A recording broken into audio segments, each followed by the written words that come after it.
Here at TSB, here at TSB, we got it all for you. Okay, yan yung bago nating intro kasi sabi ng misis ko, dapat daw merong intro yun sa session pero since di pa niya nagagawa, yan muna, no? Kaya, yun. So, come to think of it, parang, ano pa bang, di ba, nandito na lahat sa TSB, sa trading system ng bayan. Kumpleto na. Anyway, so, hi guys, welcome to the TSP sessions. This is for the week ending February 2, no? February 3rd, kumbaga nasa March 33 na tayo. Ang bilis, no? Valentine's Day na. Well, anyway, tuloy pa rin naman ang buhay, may jowa man o wala, no? Ayun. So, same pa rin tayo, no?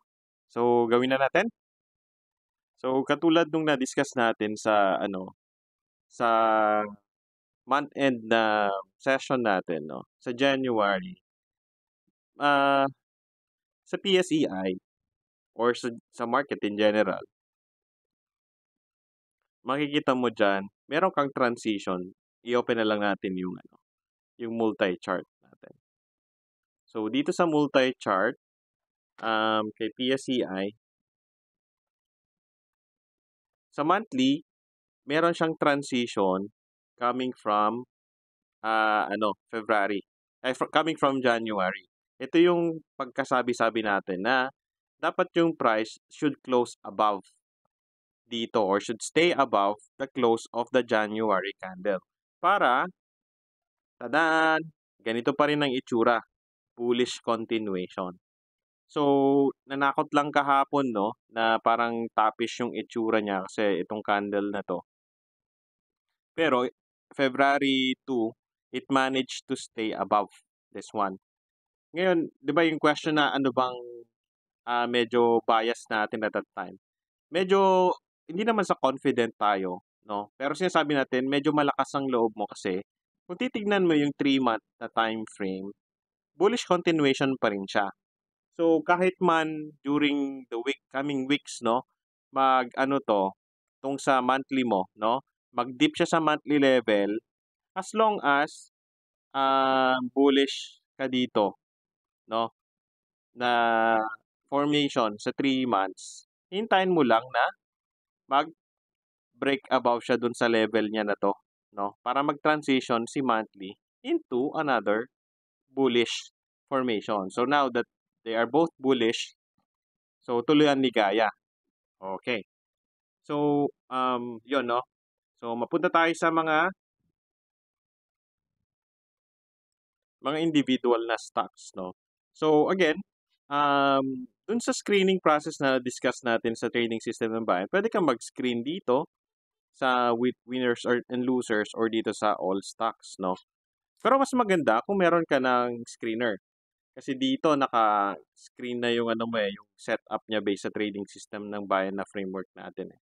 So, clear lang natin yan, tapos TSB. Yan. So, makikita mo na lahat dito, nakasort na yung mga mga setups. Tapos yung check natin dito yung mga malalakas na mga names, no, yung top 10 natin. So, bago nga pala yung dito lang may na phone in question sa akin yung mga kaibigan natin. Sabi niya given na meron tayong ganito na 3-month candle, saka 1-month candle, at meron tayong bullish formations, no? Paano mo daw ma-filter yung mga names na nagba-bottoming out? Kasi iniisip niya siguro, at saka bullish reversal, magandang makapulot ka ng stock na nagba-bottom out. Kumbaga, yung risk and reward niyan mataas, no? Kasi mapupulot mo siya sa bottom Okay. So, basically, ang idea niyan is excuse me po. Ay, patay na pala yun, Rest in peace, Mike Enriquez. Dito tayo, i-clear mo yan. Tapos, lahat lang ng may volume. Tapos, lahat ng Positive siya. Ibig sabihin pag 2 kasi, bullish siya in both 1 month and 3 months. Pag 1, either siya bullish do'n. Pag 0, wala. Okay. So lahat tapos meron tayong column dito ng uptrend, 'di ba, na ano natin 'yan, yung multi-horizon na trend analysis. Saan ba 'yun, nandito ba 'yun? Hindi ko nalagay pala. Anyway, so kung 3 'yan, uptrend siya in 3 horizons ng short term, medium term, at saka long term trend. Ngayon kapag 0, ibig sabihin wala siyang kahit na uptrend sa ano, sa kahit na anong time frame. Ngayon, dito, lahat ng naka 1 and 0 na names, yun yung possible na nagba-bottom out. Dito, halimbawa, filter natin tanggalin natin yung naka 2, 3 kasi naka-uptrend dyan. Malamang hindi yan bottoming out, continuation yon. So, dito, halimbawa, si Bloom.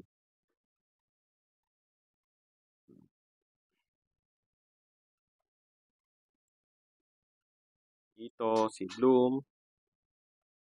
So, titignan mo sa isa lang ang kanyang uptrend, itong short-term trend lang. Tapos pareho siyang continuation. Okay? That's that. Continuation siya. So, hindi siya bottoming. BPI. So, si BPI galing to actually sa kung titignan mo yung 3-month niya, ngayon lang naman yan ngayon lang naman yan nag-breakout dito. Ito, tong candle na to, tong araw na to. Pero galing siya sa bottoming out, ganitong pattern. Galing siya dito. Ngayon, naka-bullish reversal na yung kanyang 3 months. No? So, that's one. Si Converge. Tingnan natin si Converge. CNVRG. So, si CNVRG, kung titignan mo yung 3-month niya, galing din siya sa, ito, this is etong itsura.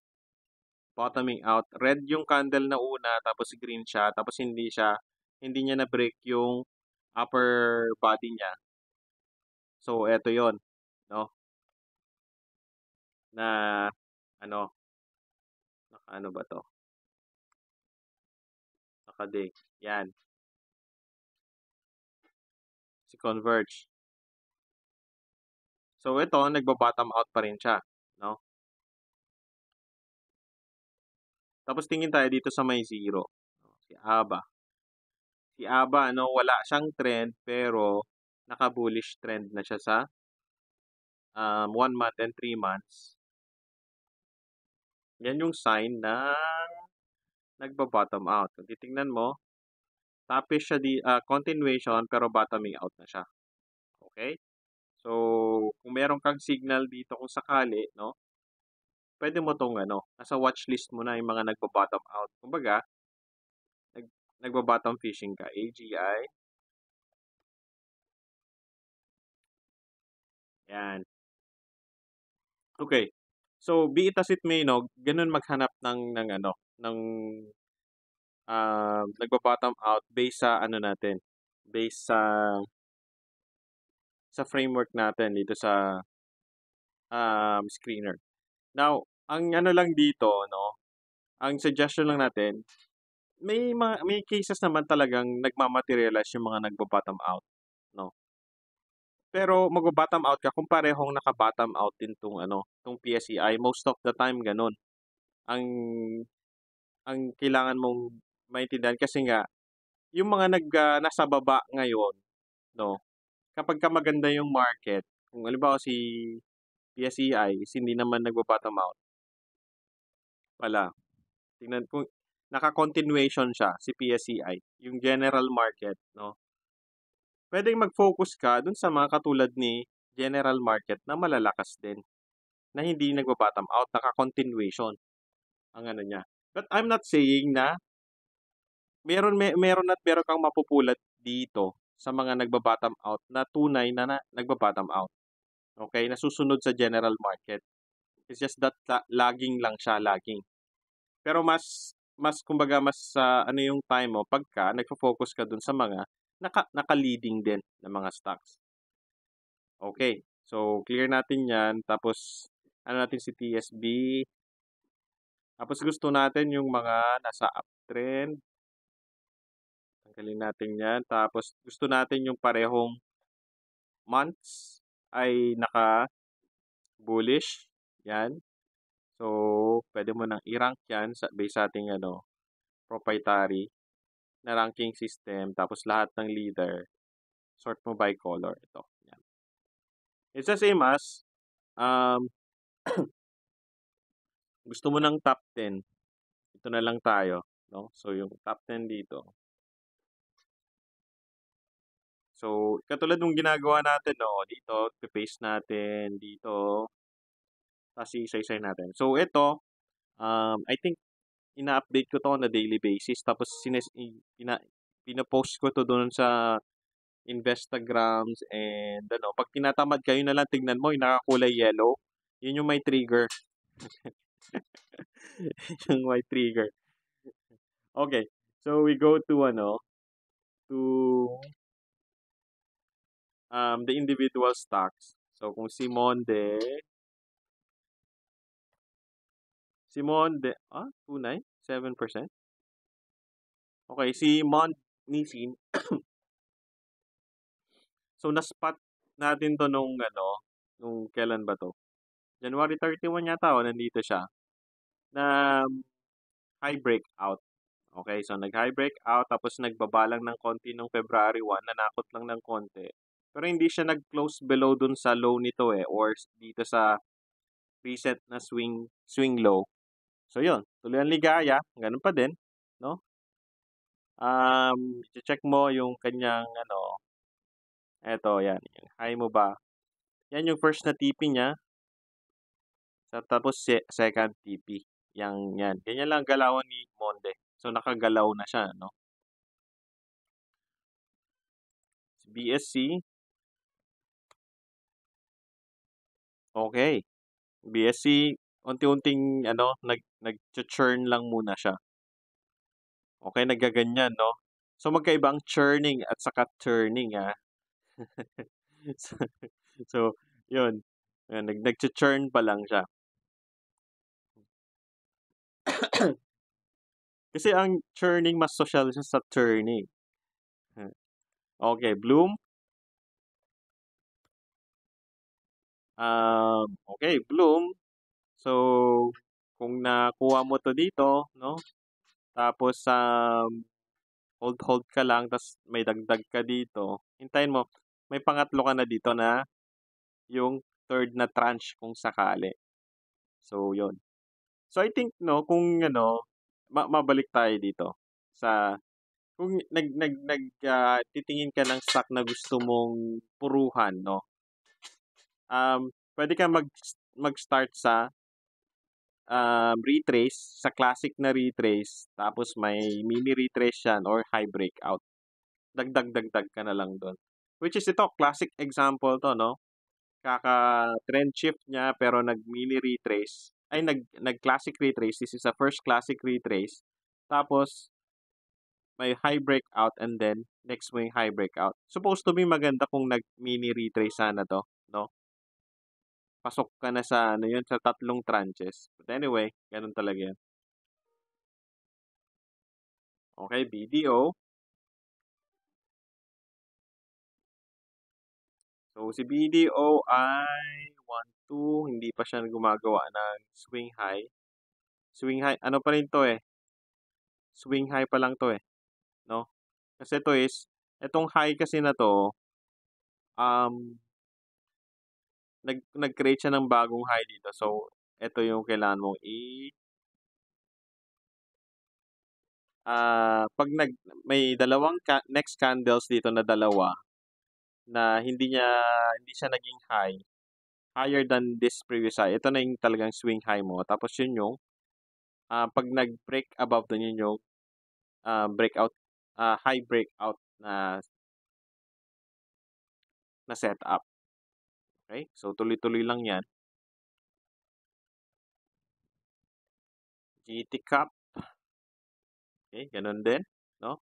Ito pa rin yung tinatry niyang ma-break na swing high, BPI. So, BPI na spot natin kailan to? January 26, saka January 25. Saan siya? 26 and 25. 25. Dito no, nung ano siya, nung um, tawag dito, nag-mini retrace tapos nag-high breakout. Tapos ito, it's not a high breakout. Maghihintay ka ulit ng swing high. This is not yet a swing high pagka merong next two candles na yung high niya is lower than this high. Excuse me. Yun yung pwede na swing high. Okay? CNPF. Oh, CNPF. Ganun ulit. Kakaano lang. Dito lang, no? Actually, kahapon lang pala to, no? Si CNPF. Na merong classic retrace. Okay? DMC. Usad pagong pero nagmo-move. Okay. So, DMC, January 30, saka nung January 22. January 22. Ito, nung nag-high breakout siya dito. No? Tapos nag-high breakout ulit dito. Nung January 30. So, ano na lang yan? Hold mo na lang yan. I guess, no? Ang pwede mong gawin na i-move mo na dito sa baba na to yung kasi this is a swing low. Now, this can be a swing low kapag yung next candle mo dito na may low, i-adjust mo na lang ulit dyan. No? Ganun lang, ite-trail mo na lang, tapos pag nag-break siya ng MA20, they sell everything. Pag nag-break ng swing low na partial profit lang. Baka sell 50, ganun, sell half, tapos sell everything pag nag-break below MA20. Figaro. Si Figaro. Okay. Figaro. So, breakout. Wala. Maghintay mo ulit na gumawa siya ng swing high. Okay? And then last, REIT. Ayun, gumagawa siya ng mini retrace. Tapos tingnan natin si SPX pala. Hindi ko na check si SPX. Si SPX ay nag-profit taking tapos ano ulit? Mini retrace ang setupan niya. Ayun. So, ganun lang not necessarily kadali, kasimple yung discussion natin. No? So, let me know, no? Let's say you have a stock that you're looking at. Pwede nating i-check, no? In the succeeding, ano. Kung pwede naman, sige, may time pa tayo, no? Hanggang 20 minutes lang kasi yung limit natin, no? So, kung titingnan natin si Bitcoin, anong oras pa ang, 1 hour na lang. 1 hour. So, nag-mini retrace siya. Pero general, nag-try siyang dito, nag-trend shift. Tapos pagka nakabili ka dito sa trend shift, ang pwedeng exit stop mo is yung low nitong breakout candle. Yan, ganyan kapatid. Okay, ganyan lang siya. No? The same concept kung titignan mo dito. Kay Bitcoin. Diba na trend shift ka dito tapos siya, nag-classic retrace yung nag-classic retrace siya dyan. Tapos high breakout. And then high breakout. So, kung bibili ka noon, no, buy ka dito sa classic retrace, tapos buy ka sa high breakout, and then buy ka sa another high breakout, 3 tranches. Yan, ganung concept yung ano, yung inaano natin, dini-discuss natin. Tapos dito, since this is a breakout candle, tapos hindi naman siya nag-close below, so hold ka pa din. Dito mapapabenta ka kasi nag-close siya below MA20. Pero buyback ka dito kasi mini retrace. Ayan. Tapos high breakout and then another high breakout. Dito high breakout ka pala dito, high breakout. Yan. Tapos dito ano ka na at this point dito sa candle na to, mapapa-sell ka ng partial profit and then dito, sell everything. Yan. Ganun lang ang buhay. So ayun, no? Um Please continue to support us, no? Thank you for your support pala sa page natin and then sa YouTube channel natin.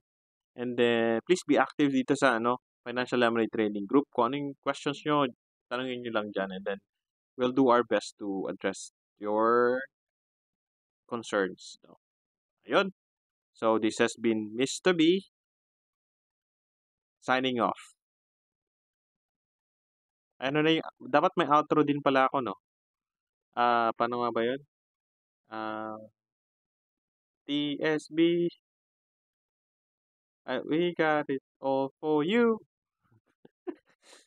Yun, bye-bye.